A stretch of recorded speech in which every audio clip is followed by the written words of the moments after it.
Ilang taon na po kayo? 44, sir. 38 po. 30. Tingin mo mga hanggang anong edad po kayo mabubuhay? Nasa 60. Mga 70. 80, 90, Tingin mo ilang taon ka doon magiging healthy talaga na walang sakit? 60? 50? Mga 50, mga gano'n. Bakit kuya? May sakit ako sa bago. Depende sa mga kinakain ko kasi minsan may bisyo din ako. Magandang araw! It's me again, Doc Eka, for episode 2 of our Tamang Kaalaman series. Ang topic natin today, lifespan versus health span. Ano nga bang pinagkaiba? Marami sa atin alam na kung ano yung lifespan, di ba? Gaano kang katagal nabubuhay. Dati maikli lang yon, 40s, 50s, tapos ngayon mas mahaba na, maabot na ng 70s or 80s. Ang importante doon, gaano katahaba doon sa lifespan mo, yung healthy ka rin. Kuha tayo ng example, isang taong naninigarilyo. Usually, yung lifespan ng tao, sabihin natin average nasa 70-80. Pero alam mo ba na merong mga studies na nagpakita na pag naninigarilyo ka, yung isang stick minus 11 minutes of your life. On average, pwedeng mabawasan ng 13 years yung lifespan mo.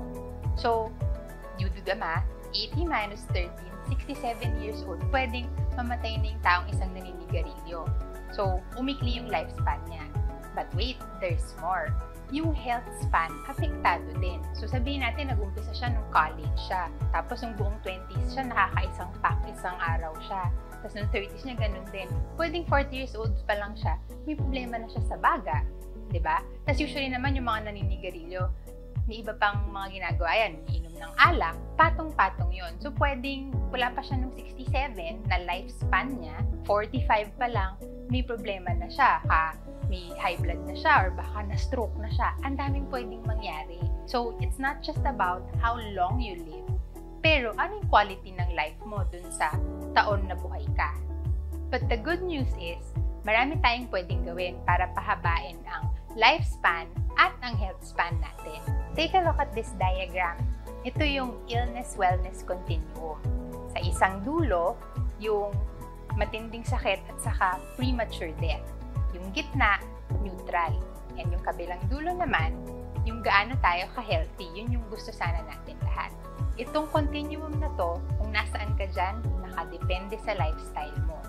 Pwedeng nasa isang dulo ka, kunyari, healthy ka ngayon, pero yung mga ginagawa mo, papunta ka dun sa kabilang dulo.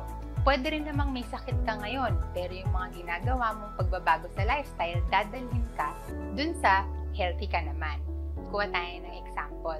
Si Dennis, batang-bata in his 20s, very active, wala pa siyang kahit anong sakit. At yung huling annual physical niya, maganda lahat ng labs. So, nandito siya sa healthy end of this continuum.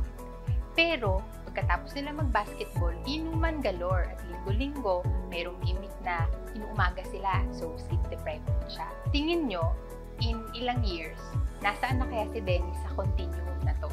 Kung itutuloy na yung ganong klaseng lifestyle. Ngayon na alam nyo na kung ano yung illness-wellness continuum, may tanong ako sa inyo. Number 1, nasaan ka dun sa continuum na yon?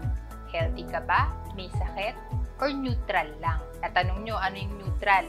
Yung neutral, wala kang sakit, pero hindi ka naman talaga healthy. Saan ka papunta? Paano mo malalaman yon? Tignan mo yung lifestyle mo.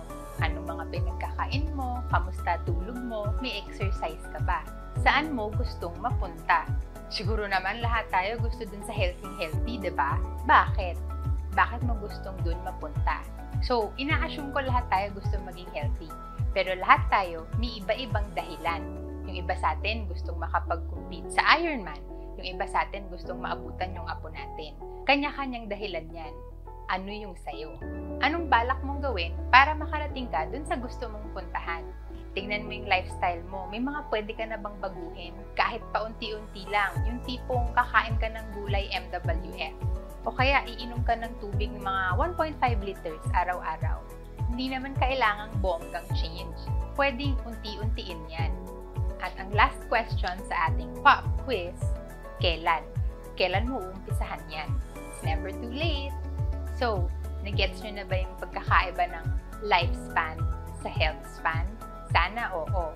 And for more info kung paano pahabain yung health span ninyo, stay tuned for our next episode. I'm Doc Eka and tandaan, kapag may tamang kaalaman, may tamang alaga.